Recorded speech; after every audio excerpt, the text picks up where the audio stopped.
I think we have to have a maniacal focus on, I call it internally in the company customer wow factor. I think for the apparel industry, the biggest challenge is attrition and absenteeism. You can execute properly, the customer needs us as much as we need them.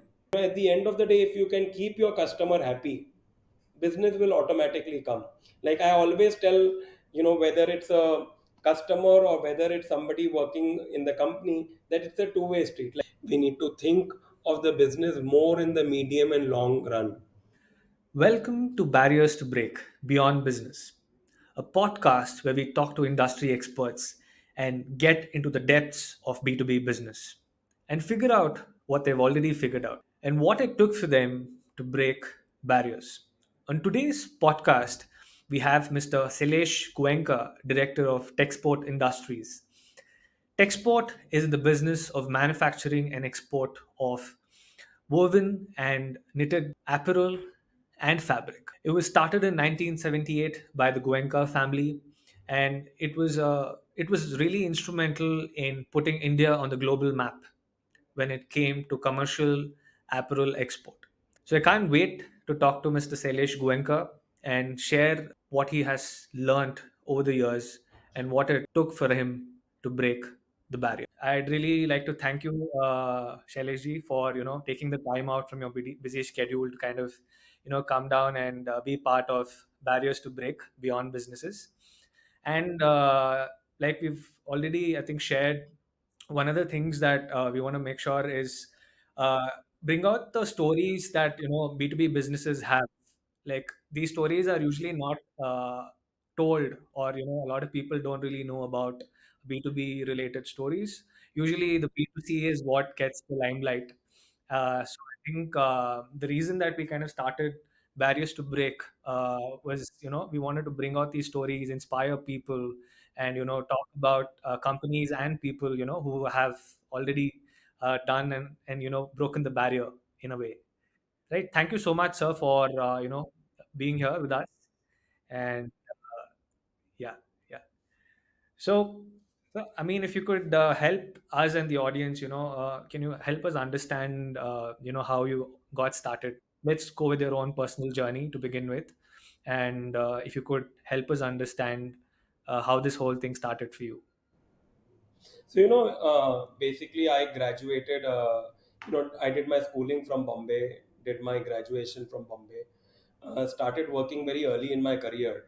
So, in second year of college itself, I started a company of my own. So, we started an IT security company called Texport Technologies, where we used to provide network security and availability solutions. Uh, so, I had pretty much started working full time from my second year of commerce. Tasted success in that business in the first few years. However, at the same time, did not see very good long-term potential. Uh, you know, because the market was predominantly controlled by the principal companies. We were a product-selling company, like an antivirus solution, a firewall solution. So I didn't think that the business was independent enough for me to control where it goes in the future. So sometime probably 5 years into that business, I decided that I will do away with that business. So I gave away that business to a friend of mine to run that, and got back into the traditional family business, which was apparel manufacturing. Uh, you know, it was also a discussion that that business is established, needs fresh blood coming in, needs the next generation to come in to take it forward. So I thought that was the best thing to do at that particular point of time.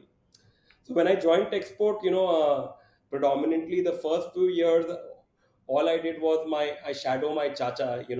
Chacha is uncle for people who don't understand, Naren Goenka. So I used to just see what he's doing, come to office every day, sit opposite him, see him conduct all his meetings, see him conduct phone calls, see him follow up on things, and just learned a lot in the first 2 years just shadowing him. Basically you got to know the details, the intricacies, the thought process, the bigger picture, things which you need to focus upon. So that was very very helpful. So, Texport, just to give a little background, Texport was started in 1978 by my uncle Naren. Uh, and in the early years, it used to primarily focus on woven garments. In the early 90s, my father, Suresh Goenka, started a knits division. So when I joined work for the first 2 years, I shadowed my uncle Naren Goenka in the wovens part of the business. And after 2 years, I joined my father in the knits part of the business for that.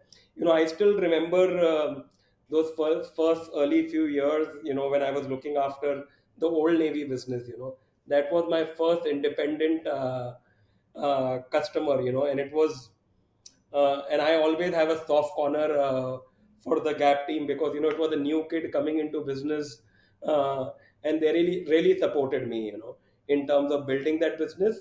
And yes, I did my part also in making sure that we delivered our promises as well, So the first few years used to be, I would say, probably for the first 10 years, it used to be crazy travel. I used to be on a flight based out of Bombay. Office used to be in Bombay then, but all manufacturing used to be down south. All customers used to be coming to the factories or either in the northern Delhi region. So, I used to be on a flight every week, probably taking 2 or 3 flights, either at the factories, either at the customers, either at the fabric mills. So, got to learn a lot at the ground level, And I didn't shy away from getting my hands dirty, I didn't shy away that, if there's something getting stuck, I need to go to a fabric mill, sit for hours, we'll do that. If there's a shipment to go in the factory and it's getting late, I'll sit in the factory till that time. So, those really gave me in-depth knowledge of how business works, Hmm. So that was very, very helpful. Um, you know, Now it's been 20 years since I've been in this business. Okay. I'm very optimistic and positive about this business in the long term. I know there's some pain right now in the short term, uh, but I'm not bothered about it because at the end of the day, you have to look at it on a medium to long term basis. Hmm. Some of the things also what I did professionally was, after I joined the knits business, I made sure that we were growing at a faster pace, we were making it more profitable. you know in early 2018 we set up a fabric mill. We did a backward integration for our knits part of the business, and uh, it was a fabric mill which was completely envisioned by me. It was my baby from the time of concept to actual execution, and it was the largest investment for us in a single plant as a company. Okay. We were investing close to 120 crores in that plant. And traditionally, when you set up a garment manufacturing unit, it does not cost more than 30-35 crores. Hmm. So, a young guy in the family where was doing a big expansion. Hmm. Luckily, had all the support from the entire management and the family. And there was no looking back. I think it was the best decision which we did. Okay. And as I said, we are very optimistic and positive about the business. So we are on a massive expansion spree. Hmm. Uh, we are looking to expand our capacities by 50% by early next year. So we have 3,000 machine plants coming up in the interiors of Karnataka, Andhra Pradesh, and Telangana. Uh, so I think we believe in the business. I'll put it simple as that. I hope that sums up Yeah. my professional journey. So that's wonderful. So thank you so much for sharing that. But I think if you could help me take a few steps back and let's just go back, probably, let's talk about a family business, right? Like you Right. spoke about you kind of shadowing your chacha or, for example, and your father as well on a lot of calls and everything. But I mean, how does that, do you think a family business kind of, uh, is very different from a traditional or a very commercial business? What are the advantages of being in a family business? And of course it comes with its own disadvantages as well. But how did it help you propel further? Do you think what do you think sets apart a family run business from any other kind of business? Do you think there's something there? So, I'll say there are pros and cons to anything in life. You know, uh, I'll probably from go a step behind further before going into the joint family business. I'll go into a joint family. I've been always brought up in a joint family, where I've seen my father, multiple uncles, my grandfather talking about business at home, as to what are the issues they are facing, how are they going about. And they were different businesses run, they were different uncles running different businesses. So it was always very insightful, that you always got a I would say a very early exposure to entrepreneurship. Like, if I go back, probably, when I was too small, probably my family did a lot of mergers and acquisitions back in the 60s, 70s, 80s. And when you learn, when you hear things happening, when you see the working culture of your parents, your uncles, I think it puts in the right culture, the right ethos. So I think that was very, very helpful. In terms of running a joint family business, the pros and the cons, I would be more bent on the pros. I am always a positive and optimistic person. I always believe, it's the way you think. So positives, definitely there was somebody to guide you. There was a helping hand when you jumped in. There was somebody to guide you as to what you're doing right, what you're doing wrong, what are the areas which you can focus upon. And that journey has to change. Like, for example, I'll tell you, when I started working, I was very, very, very hands on, with everything at work. Every report, every planning, every execution, very, very hands on. And sometime towards the mid level, I realized that's not working for me. That's, that's restricting my growth. So, your inputs, even probably got from the family, got from others in the company, that as we there are different phases in the business, and you have to adapt and keep changing according to different phases. What worked for you in the beginning might not work today, and what works for you today might not work tomorrow. So you have to keep adapting yourself. So that constant advice is good. At the same time, there are challenges also, that business is run in a particular way. To make changes in a family run business, especially when you're second generation, is not that easy as well. But at the same time, if you are delivering, changes will come. You have to be patient in the beginning, but when you start delivering, when you go into the depth, any opinion which you put forward, and if it's backed up by the knowledge, by data depth, then changes happen. So I would say there are definitely a lot more positives. Perfect. So, I mean, if you could just, help the audience, understand, like you mentioned that, you set up a mill in 2018 and it costed you around 130 crores approximately. And traditionally, if somebody had to set up any other mill, it's usually around a 30, 40 crore. So what was going on in the back of your mind? I mean, did you have any concerns? I mean, do you think, I just want to go back and, understand your feeling when you kind of, went ahead and took that decision to go ahead with that, and the kind of support that you got from the members of Texport.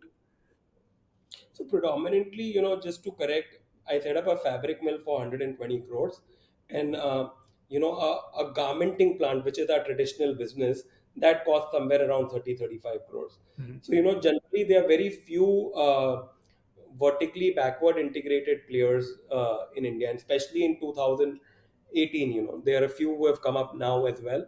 Uh, so generally there are two parts of the business: the knits and the wovens. Globally, in the wovens part of the business, fabric is bought from a mill outside, and the conversion from fabric to garmenting is done by an apparel manufacturing company. On the knit side, most of the larger players are all vertically backward integrated. So they are making the fabric as well as they are making the garments. So you have a better control on your supply chain. You have a better control on the cost. You have a better control on the wastages and the expenses. So predominantly, I thought, if I have to grow my knits business, the vertical backward integration is very, very important. Now the question was, if you ask me that, traditionally we invested 30-35 crores, and here we were looking at a 120 crore investment. And as I mentioned, it was independently being taken care by me. I would say that was the support of the board of Texport. That was the support of the family. They all said, what will happen? At the most, you'll fail, right? So that doesn't mean we don't try things. As long as you do your homework properly, as long as you get into the depth of the things and understand, you reduce your probabilities of failure, you increase your probabilities of succeeding. So I had a complete backing that, go ahead. It's not that the world will come tumbling down if we fail. That doesn't mean we've all right with failure, but it was just the support which was given. And I think probably that gave me a lot of confidence. And I'm one of those people, if I start doing something, then I don't keep thinking about it. I rather look ahead than look behind, or I rather focus on how to execute things rather than worry about, what will happen if I fail. Okay. I think that's a brilliant way of looking at things because for anybody or anybody within any profession, it becomes very important for them to be in the present and actually think about the future than always thinking about the past or the risks that are involved and always being worried about it. I think that's a perfect way to look at not just a business but also life as well, right? That's fine. So I'm a very optimistic person in life. Yeah, I I'll mean, put I it this. feel all positive right now talking to you as well. I can see that optimism bleeding into me as well. That's perfect, sir. So I'll just let's kind of talk about the whole sector, the apparel sector, and what is your thought process? What do you see coming in the next 3 to 5 years? Do you see? Of course, we are being optimistic here in a lot of ways, but in terms of the next 3 to 5 years, how do you see the projections going for the apparel sector? Predominantly, I'll not focus on the short aberration which is going on right now. The pain which is going on right now. I think that's a short thing. I would rather focus on probably things from 1 year to 5 years from now. I would skip the point from 1 to 12 months right now, because they will be a little tough. As regard to India, I think frankly we have a bright future for textiles. I would say even for the next 10 years. Forget 5 years.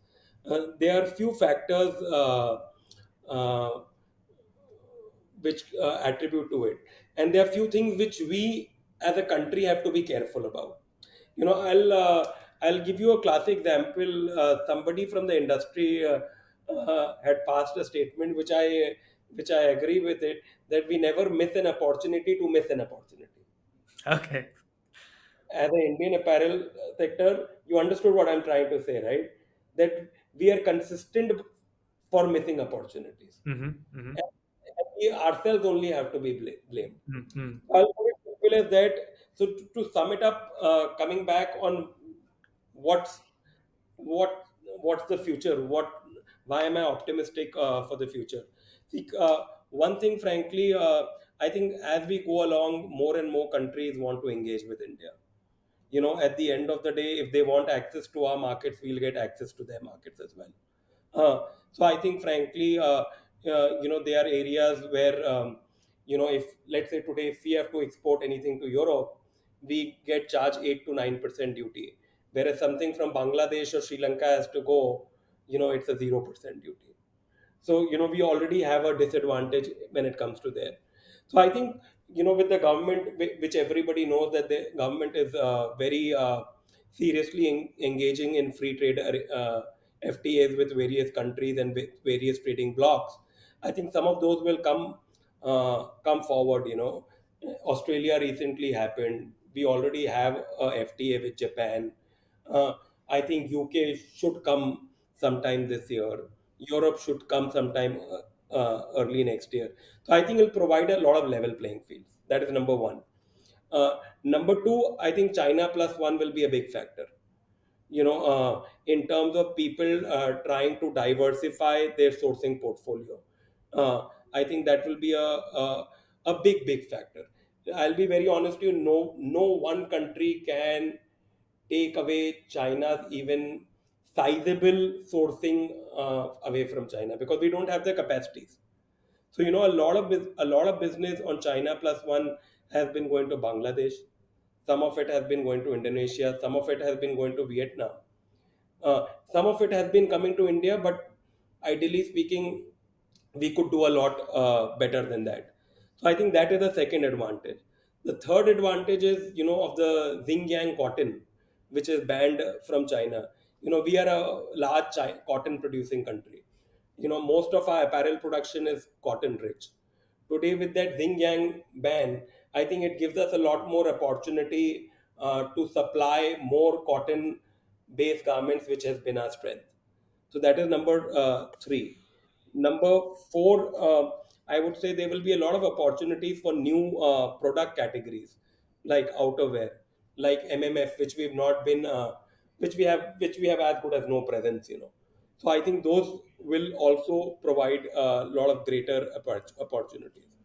Now, on the other side, if we have to grab these opportunities, um, we need capacities. Honestly, in apparel manufacturing, you know, to absorb business from China, to absorb that shift from China, we really don't have capacities. We don't have capacities. So I would say, if we can invest in the business right now and create those capacities, then only can we capture some of that business. And I think it's the best time to invest. The kind of support which you have from both the state and central governments, in terms of, apparel manufacturing is a labor intensive industry, and the government really wants to increase the availability of jobs for people. So they are really pushing and providing a lot of incentives for labor intensive industries. So I think we really need to focus and invest on capacities. And coming to my first point, where we said that we never miss an opportunity, you know, I think what is very important is that we need to meet our buyers' expectations in terms of consistent performance. Generally, India is not known for consistent performance. So I think we have to have a maniacal focus on, I call it internally in the company, customer wow factor. It comprises of a lot of things, but the customer should have a wow factor in working with and manufacturing excellence. So I think these are things which we need to do, and I think that there's a lot of opportunity in the next I would say next 10 years also. Hmm. That's brilliant, sir. So you also mentioned that for China plus one, a lot of the businesses is currently, going to Bangladesh or countries like Vietnam. What do you think are favoring them? I mean, what are the kind of things that they are doing right that probably we aren't in some way, that a large chunk of the business is actually going to these countries? So of course you did cover a couple of them with respect to capacity building and the manufacturing and all of that. But is there anything else that you feel that these countries are doing right? There will always be something more available in a country and something less available in a country. But I think it bottom line depends, it all boils down to a scale. Mhm. What we think is a very big scale in India is not that big at a global level. Today, if you talk in apparel manufacturing, there's one company in India which is $1 billion plus. Today, if you say, let's say you compare it to a country like Sri Lanka, that might have four or five companies which would be $1 billion plus.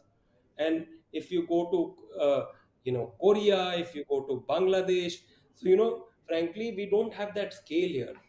So I think today we need that scale to really grow. I would say, in terms of support from the government, in terms of policies, those things are happening. Yes, if you ask me, can they get better? Yes, they can get better. But if you ask me, are they the only barriers which are preventing you from growing? No. And traditionally, we Indians don't have that risk take. We our risk taking appetite is also a little smaller. And to in the end, I don't think so. There's a lot of new generation coming in this business. So so let's say if there's no new generation coming in the business, you know, the elder generation would say, "I'm happy with where I am. You know, I'm earning money from it. I'm happy where I am. Why do I need to take a bigger risk?" That's right. Okay. So that's my thought. Okay. Perfect, sir. So, if we have to like talk about Texport Industries, and you also, I think you are like the torchbearer in terms of scale. We were just talking about scale at the moment. So, what are the kind of are there any best practices that you've incorporated at Texport, which you would like to share with us in terms of achieving the scale that you have achieved in India? Probably, if you ask me personally, COVID was a big game changer for me. you know it made me think in a completely different direction. You know we looked, generally when you're involved in business, you don't get into the smaller details, or you don't get into things which are working regularly. So COVID was a time when you looked at each and every cost item, you looked at each and every process, how can you make it more efficient. You looked at each and every area where wastages were high. So you overall made the business more lean, you made the business more efficient, which made you a little more competitive, compared to what you were before COVID. You cut a lot of flab. You cut a lot of flab in COVID. And probably, uh, if you ask me, I personally never got into some of the details of business. I was the second generation coming in the business. So some things were always taken for granted, that these things work automatically, we don't need to get involved in that. Whether they were run efficiently, whether they were run at the right cost structure. So it helped overall from a business point of view. Another thing, frankly, uh, COVID taught me was that I'm not the most important person in the organization. you know uh, the team did a lot of heavy lifting in COVID. If I tell you, I'm personally based out of Bombay. All my company, whether it's the office or the operation, they all managed out of Bangalore. I didn't travel to Bangalore for a year. Business went on. We started PPE manufacturing when everything was shut in COVID. We imported machinery, we started on a new product which we had no knowledge about. After that, we continued and started all our business operations. So there was a lot of work which was happening remotely, which I was engaging with the team remotely. But the team did a lot of heavy lifting. Another thing which I mentioned in an earlier point, I think what we are really focusing upon, because we're still on a growth journey. As I said, we are still looking to expand our capacities by 50%. So when we're looking to expand our capacities by 50%, those capacities have to be filled. You need new orders, right? So some of that business will come from existing customers, some of that business will come from new customers. So what we are really focusing on the company is that maniacal focus on customer wow factor, and manufacturing excellence. So at the end of the day, if you can keep your customer happy, business will automatically come. Like I always tell, whether it's a customer or whether it's somebody working in the company, that it's a two-way street. Like for example, all the employees, I say it's a two-way street. You take care of the company will take care of you. And I'm brash enough to say, you don't take care of the company, I'll make sure the company doesn't take care of you. So it's a two-way street. And at the same time, like a lot of time my people say, that you engage a little less with the customer, you should socialize with them a little more. I tell them there's no need. At the end of the day, if you can execute properly, the customer needs us as much as we need them. If we don't execute properly, whatever I do will not make a difference. And if we execute properly, whether I meet that customer or not, business will come. And I always joke, I was joking with a customer of mine that I've not heard from you for the last 2 3 months, and we both were joking. It's very good. That means everything's going fine. So, uh, these are things probably which we were not doing in a very formalized manner uh, before COVID or during COVID. In the last, I would say, 6 7 months, there's been a absolute focus on this. So, that is helping us um, keep our customers happy. And if our customers are happy, then the growth will come. And at the same time, yes, you have to be aligned to what the customer wants. So, we made sure that, like, the entire team's KPIs are defined according to what the customer's requirements are. And we are making sure that all the KPIs are very very measurable. Anything which is measurable cannot be a not measurable cannot be a KPI. And they are reviewed on a weekly basis. They are reviewed on a weekly basis. They are fixed review meetings. I make sure I'm part of those meetings. So, it gives us it gives a lot of clarity to the team. Where are we going? Which direction are we heading? What do we need to do? Because at the end of the day, uh, you can do you can invest your money, you can order machines, but at the end of the day, the people who drive the business. Hmm. So how do we empower our people? How do we educate them? How do we share knowledge? I think that is something which we are focusing a lot on. Got it. Got it. So I was on your website the other day just to do some research. So of course, you also, the first thing that really comes up on the website is the people first approach, right? So, and I think we just spoke about it right now as well. So of course, having set KPIs and having measurable ways to do it is one of the things that is required to make sure everybody within the organization is kind of aligned to this thought process. But are there anything else that any other businesses can adopt from the people first approach that you'd like to share with us?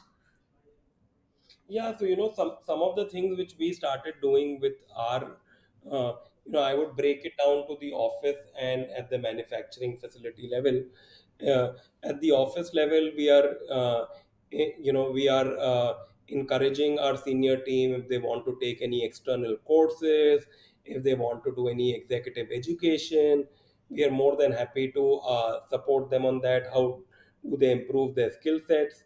You know, we've we've also set up a panel of key people on how do we focus on team development. So, Hmm. some of the things which we are making sure is, apart from the senior team, KPIs are very well defined right up till junior level. So they have clarity on what needs to be done, because a lot of times people don't have clarity of what is expected from them. Hmm. And and that has to do with the style of management. So, we made sure that wherever we are going wrong, we should correct that. We are doing a lot of cross collaborations with teams. Wherever every week we, the seniors of the team are sitting together and seeing, what went well for them, what didn't go well for them, how would have they handled the situation. So, a lot of cross collaboration, a lot of cross learning uh, is happening with them. The team themselves are doing their weekly reviews, where the entire team sits down and points down what things went well this week, what things didn't go well this week, what are the areas which we need to improve upon, what are the areas which we need to focus upon. So, again, it's a very structured way which we are trying to do all this, so that again, people know what's expected. And this is reviewed on a weekly basis. So, people know, okay, I've faltered on this thing. I've been called out this time. Next time, I need to make sure I don't falter on that. Or I've done something good this time. Let's keep up the good work. Hmm. And we acknowledge weekly performers of the team, so we acknowledge them as well. Another thing which we are trying to roll out is, how do we do successor planning. At the end of the day, I'm telling my senior HODs that you need to groom a successor. At the end of the day, that is very important, because if you don't groom a successor, how will you grow? There has to be somebody ready to take your position if you have to move up. So some of the things, and some of the things which we are doing, predominantly at the factory level, I would say, like we started something called as a project Viswasa, where we've team from the office, like 5 6 HODs, go and visit a day in the factory, where they are spending the entire day with the workers, just to understand their problems, just to understand, so they're not part of the factory management. There's somebody who's come from outside and just understanding their pain areas. So, how can we improve, the worker feels a little more engaged, that, there's somebody being heard. I have a voice, which is right, going up to the seniors at the office level, so we're doing that. That is showing good results. Apart from that, we do a lot of CSR, at the factory level. We make sure that, all the single mothers, their children are provided free education. We take care of the education. We take care of, we would be taking care of at least 15 to 20 different schools in and around our factories, where we are taking care of their basic needs of infrastructure. We do, we have a NGO working in all our production facilities, which works along with the workers. So, again, there's an independent approach to understanding their uh, problems. We conduct health camps. We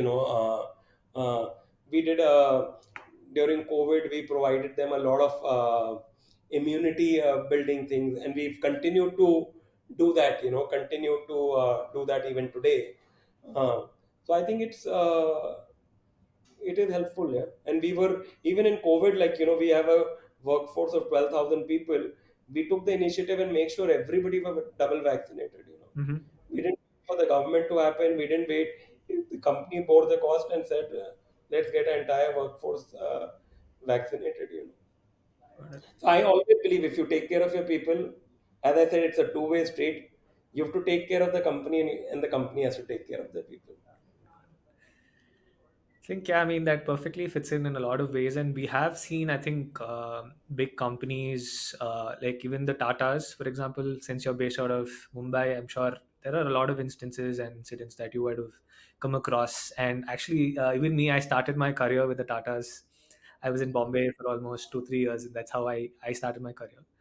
And I think the people first approach, in a lot of ways, like you said, is a two-way street. And at the end of the day, you need people to run a business, right? I mean, and it's not just for business as well, but to actually for them to feel that oneness with the company that they're working for. And I'm sure, even within Texport, there are a lot of people who've stuck around for a very long time, which probably the newer generations don't at the moment, right? And that comes from, Sorry, stepping yeah. in the middle. Most of our senior management team is what, 15, 20 years or more. Mhm. Most of our senior management team is from that. So we value people. We value our relationships, whether it's with our employees, whether it's with our customers, whether it is with our suppliers. Yeah. I think, Sorry, yeah, you can continue. yeah, that's really important for us to, I think, take that away from this particular conversation. So Shailesh, let's go back a little bit in terms of the years, and I think Texport was one of the first pioneers to look at commercial export in this particular industry. So if you could just take us back to that particular time. Usually, the first order or the first client is very difficult to crack, the bigger ones. So if you could, do you have anything that you'd like to share with us in terms of how that whole thing happened, and what year was this, and how I'll this? share. Unfortunately, I'm the second generation in the business. The business started in 1978. I was born in 1979. So, in terms of the first customer, the first order, from a company perspective, frankly speaking, I have very little to share. But I could say, as I mentioned, when I joined work, I started working with Old Navy, and so that, it was not an easy customer to get in. It took its time. Today, to work with any large retailer or brand, especially in the US market, is not easy. They look at your infrastructure, they look at your thought process, they look at whether there are synergies in the company, what can you add value to them. And they don't take, it's a process which at times takes 6 months, year and a half as well. At times, yes, you can get lucky, there's an immediate requirement and you happen to be at the same place at the same time, and it happens, but that happens very rare. So I would say, as long as you're true to yourself, as long as you know what you're doing, uh, people will give you an opportunity. And the thing is, how do you make sure that uh, you fulfill your commitments? I think that is the most important aspect. Like what I said was that as an industry, we've never missed to miss an opportunity. So if you see that our performance has not been the best as an industry, but we as a company are putting a lot of focus to make sure that our business, our performance speaks. So I would put it that way. I'm unfortunately not being able to add a lot of value to your a perfect answer to your question, but No. since I was not there, I really can't comment on that. Yeah, perfect. No worries. So, if we have to talk about the apparel manufacturing on a global scale, Mhm. and if you could just share, like, top 2 to 3 challenges that usually anybody around the globe would kind of face in this particular industry, what would these challenges be? Or is it like very localized? Is it like an India problem, or is it like a China problem, or do these folks have the same problems all across the globe? So I'll start with probably mentioning a little more about India. So I think for the apparel industry, the biggest challenge is attrition and absenteeism. Like for example, if I say about export itself, 90% of our workforce is women. And we have close to 12,000 people on our payroll as of now, uh, out of which 90% is women. So what happens generally with women, like we empower them, like uh, we have a crash in all of our factories. So a lot of moms get their children, who are taken care during the day. They're fed, they're taught, and they're made to play things while the mother works. So we are empowering a lot of women to work. Otherwise, in a regular case, where do they leave their children and come to work? But what happens, unfortunately, is anything goes wrong in the family, the woman is first person to get affected. Let's say a child is unwell, she can't go to work. Husband unwell, she can't go to work. There's some problem at the house, she has to stay back. So we face a lot of absenteeism and attrition problem. Now, yes, that requires a lot of better and innovative HR solutions. That is something we continuously keep on brainstorming, keep on looking at how we can reduce absenteeism and attrition, because that itself has a big impact on our efficiency. Like if I tell you, more than 50% of our workforce when they joined, they didn't even know how to stitch. So they were taught how to stitch, and it takes a couple of months to for them to go through that training. It takes another 2 3 months for them to reach the desired efficiency levels. So now, if you have a lot of attrition happening, if you have a lot of freshers coming in, your efficiency level drops. So our biggest challenge, if I talk in terms of in India, vis-a-vis the world, is our efficiency. Our efficiency is way below what the other regions have. For example, Vietnam salary cost is way higher than India. China salary cost is way higher than India. Then how can they produce a garment at much cheaper than us? It's predominantly the efficiency. So I think efficiency is what really needs to improve. Another thing which I personally see is how do we make the industry more attractive? Traditionally, when I joined business, the in the initial years, I used to get a joke, whoever is in the apparel manufacturing business, His life is like hell, he can't do this, full day he's busy. Matlab, there used to be jokes coming around, and I used to always get a little irritated with that, that that's not the way things are. And at the end of the day, it all depends upon how you run your operations, right? You can, in any field of industry, you can be miserable, or you can be very good at it as well. So the basic thing is, there's no glamour in the industry to attract young talent. So we have to make the industry a little more glamorous, we have to make the industry a little more sexy. Mm. I'll put it this way. Today, if you ask a young guy, is textile your first preferred career option? Forget first, top five career option? Maybe not. So how do we attract more talent? How do we become better pay masters? Like I was talking a few days back to somebody who runs a fairly large operations in Sri Lanka, and he told me something which has stayed back with me. He said, we made sure when we started our operations, we made sure that then we make a sexy appeal to, we make the industry look a little glamorous. We made sure that we pay a little higher, so we attract talent. So that is something which we really need to do. All that is, it's a chicken and egg story. You have better efficiencies, you can afford to pay better. If you have lower efficiencies, you have lower margins, and you can pay lesser.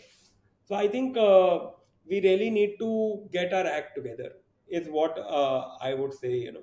We can say of struggles with the government, with the policy.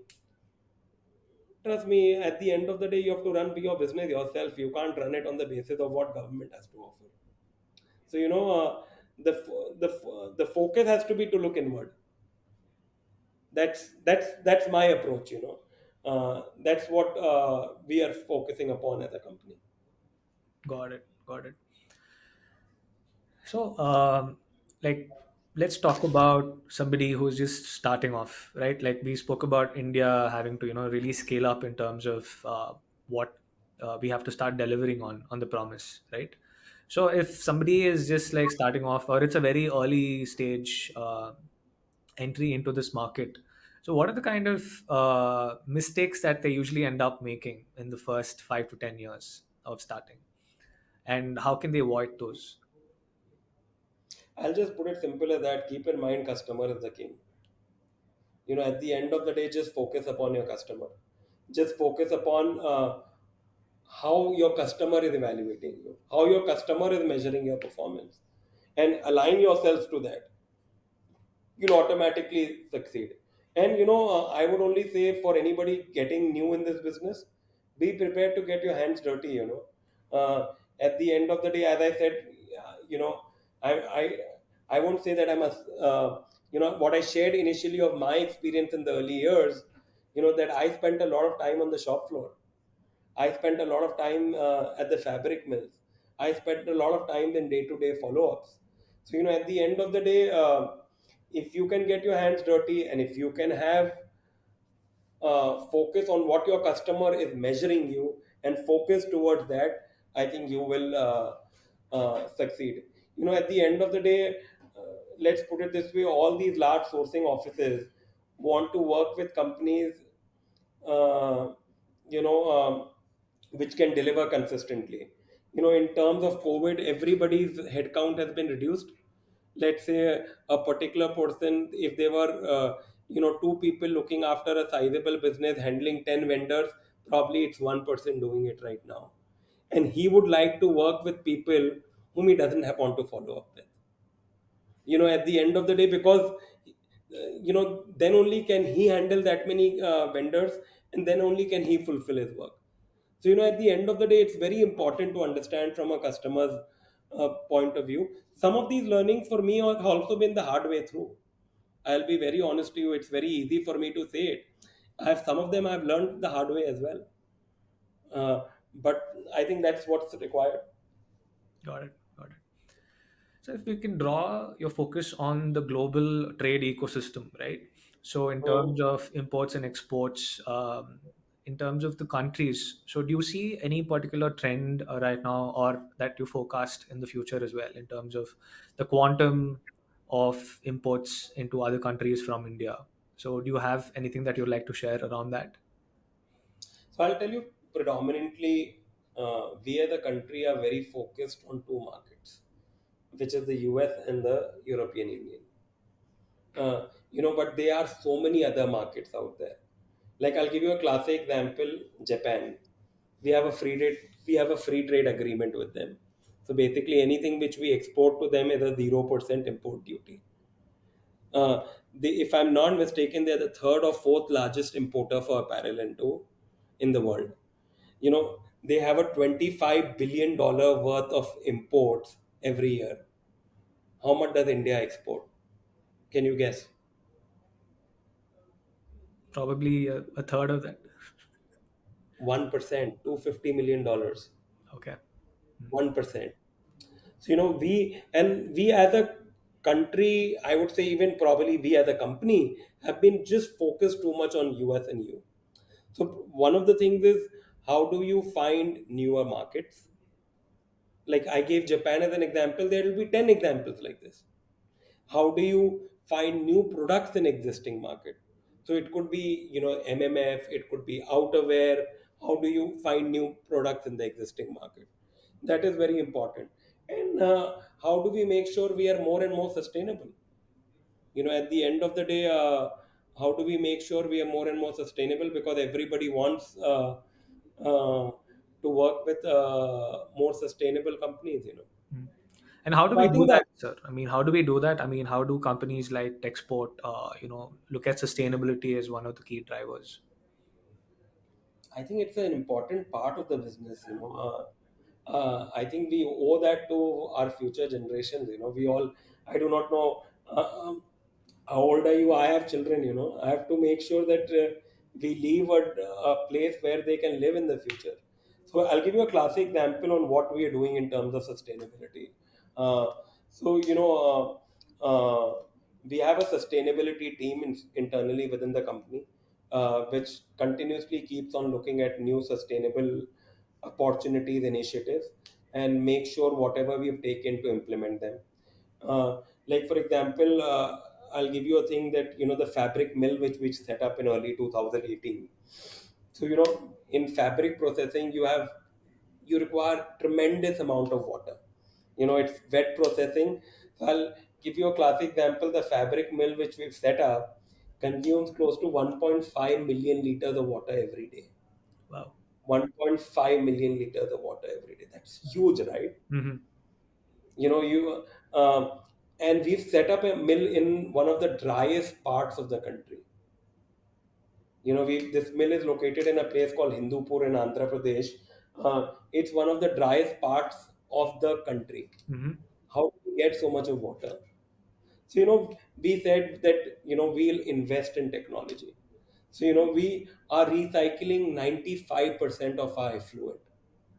So from a requirement of 1.5 million liters of water, 95% is recycled. Only the 5% is a fresh requirement every day. So I believe more than pollution, I think water is going to be our biggest challenge going forward. So that is one way, where we are taking care of consuming less water, and we are even taking care of pollution. So we run a zero liquid discharge plant there. So that means that all the effluent which is generated is recycled, and no liquid goes outside from the plant. There's only a certain amount of sludge which goes as a landfill. Now the target of the company is, how do we go from zero liquid discharge to a zero discharge plant, that we don't even send sludge outside for the landfill. So Hmm. that is something which we are working upon, and I would say by the end of the current year, we'll reach a zero discharge status. Um, Another thing, what we are doing is, some of our boilers are run on coal. We looking at how do we move from coal. The team is studying, and probably in a week, 10 days time, we'll be placing orders for new boilers which will run on agri waste. you know the For example, it could run on the stubble, which you see in which is a problem in every winter, where stubble is burned by the farmers. Yeah. It could be used as boilers, rather make good use of it.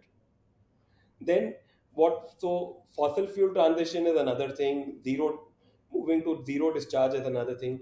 We're using solar energy. So out of 11 plants at Texport, out of 12 locations, six are already running on solar energy.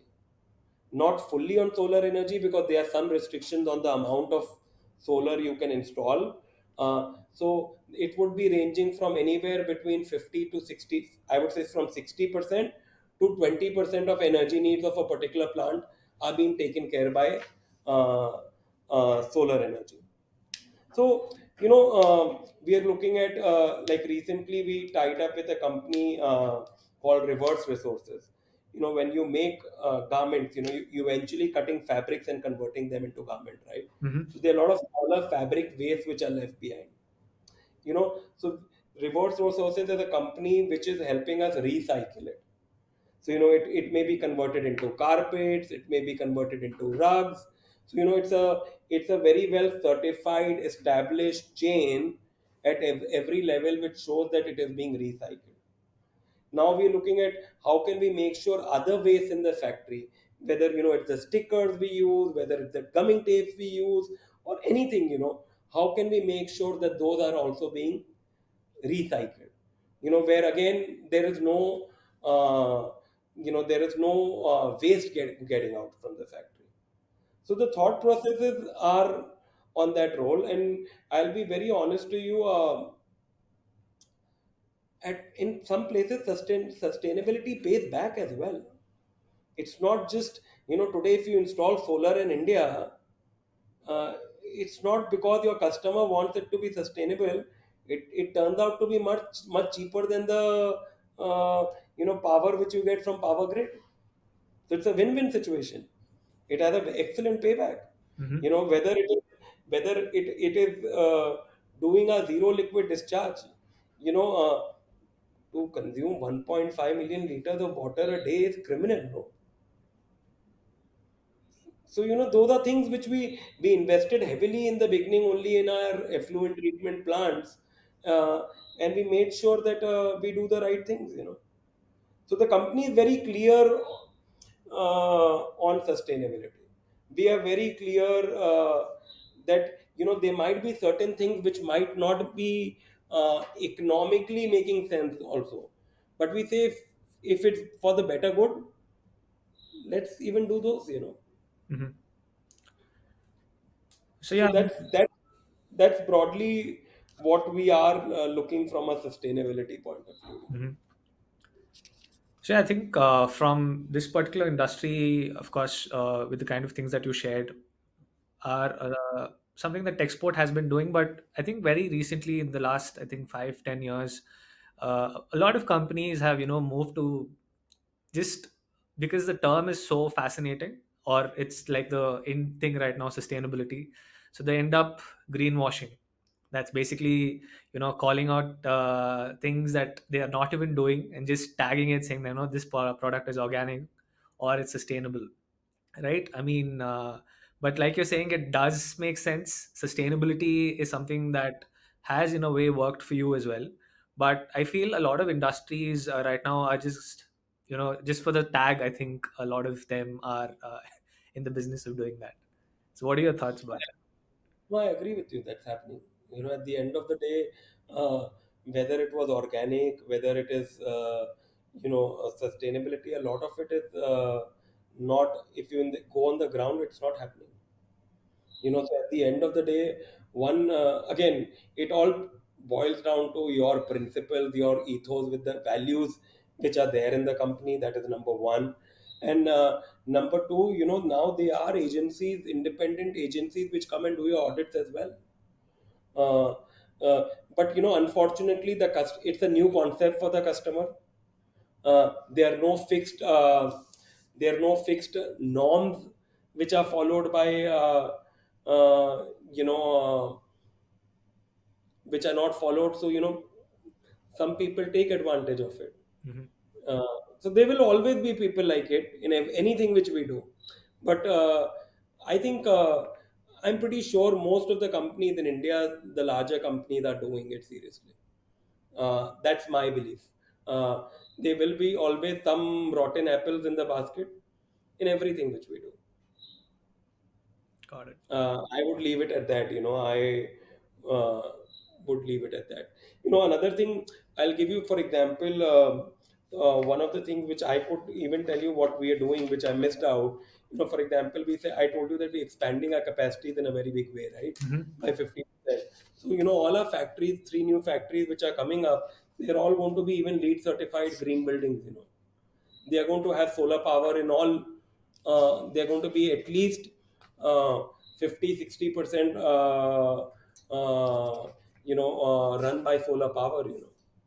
So, and yeah, and they all are going to have zero liquid discharge for our laundries.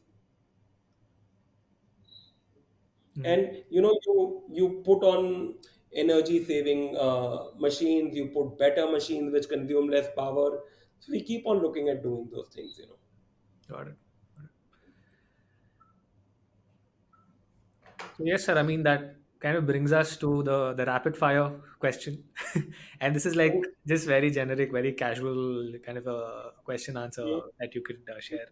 So you mm, mentioned you're from Bombay, right? mm. So is it vada pav for you or samosa pav? Which one is? Vada pav. Okay, wonderful. And is it Marine Drive or Juhu? I live in Juhu, so I would say Juhu for me. Okay.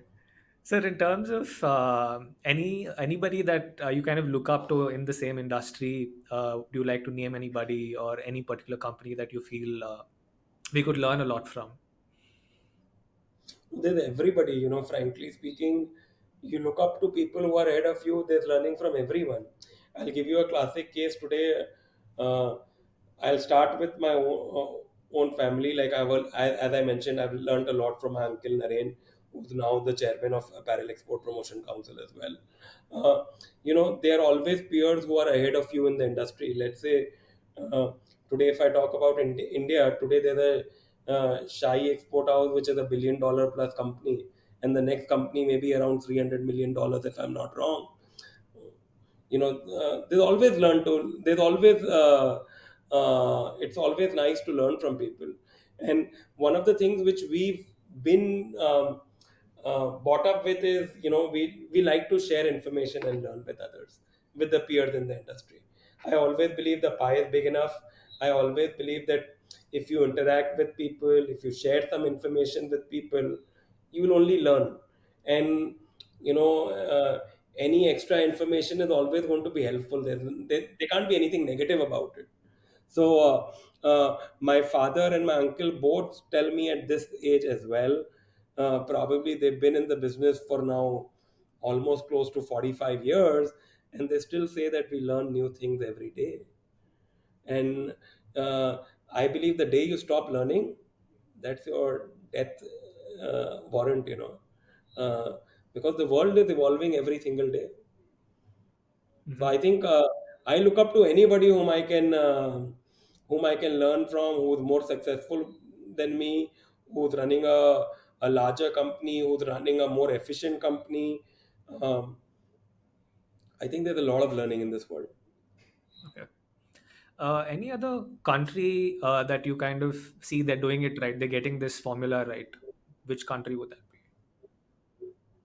Bangladesh, they export two times of what India does, and it's a tiny little country compared to India, and they still continue, and I'm sure they will still grow from what they are. So I think if a country like Bangladesh can do, why can't we do? So it's just that we need to think larger scales. We need to have better risk taking appetite. We need to think of the business more in the medium and long run.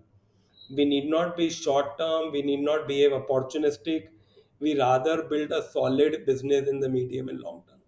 I somehow feel a lot of businesses in India have a very short term approach and have a very opportunistic approach. That doesn't work well if you want to build a large business. Until unless you have a monopoly. And I know apparel manufacturing, there's no monopoly. So, so Bangladesh is one of them, definitely, where we could learn. They've branded themselves also very well as a country. I think we could do well with a little better and more branding for India as well. Mhm. So speaking of branding, in terms of, you also mentioned that of course this is a very unsexy industry, and it's in our hands to make it more feasible for people and make it more sexy in a way. So Hmm. what do you think we can do better? How do you think we can position ourselves better in the world market? So I think, frankly, we have to get a little more professional in the way we run our company. It can't be that there's one owner who is changing the ways of working as and how he feels. So you have to give more responsibility. You have to empower more people. You have to train them. So once people are empowered, automatically things will happening start happening in the right direction. When people are made to feel important, when people's skill sets are improved, and at the end of the day, it's all directly linked to the company's performance. At the end of the day, if you have better quality people, they will deliver better. And if you can create the right working conditions for those better quality people, you will get better results. So I think it's a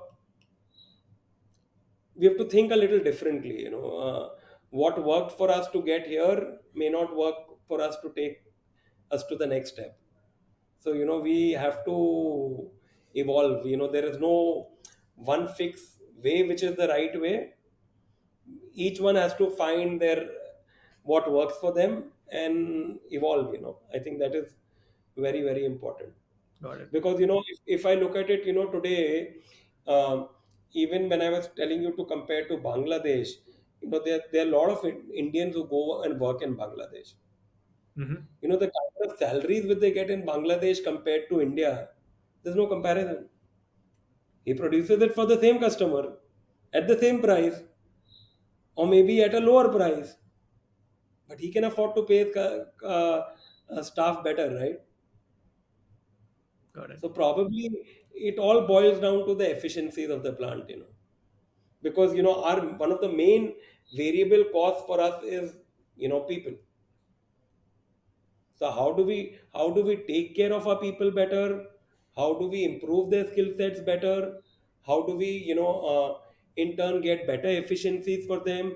How do we create better variable pay structures apart from the fixed what is there, where there's an incentive for them you know uh, to work a little harder?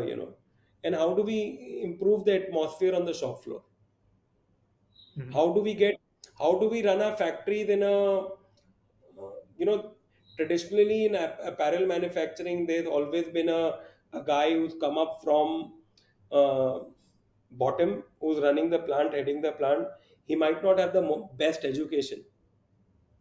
So how do we get more industrial engineers to run the plants?